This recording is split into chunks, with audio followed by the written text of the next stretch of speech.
Welcome back to another technical deep dive here in the debug zone.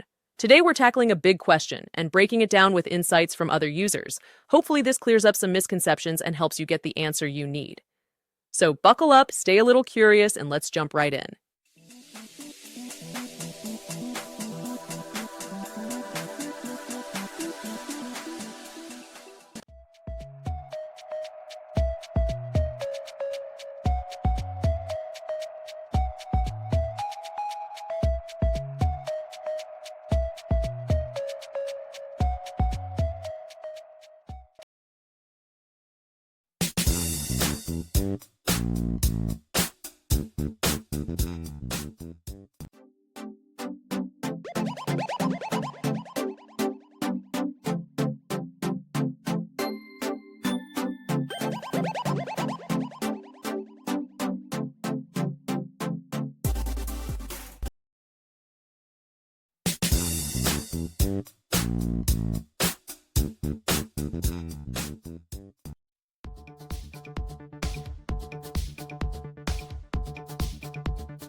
And that's a wrap.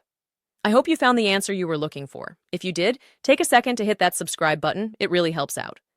And let me know in the comments which solution worked best for you. See you next time in the debug zone.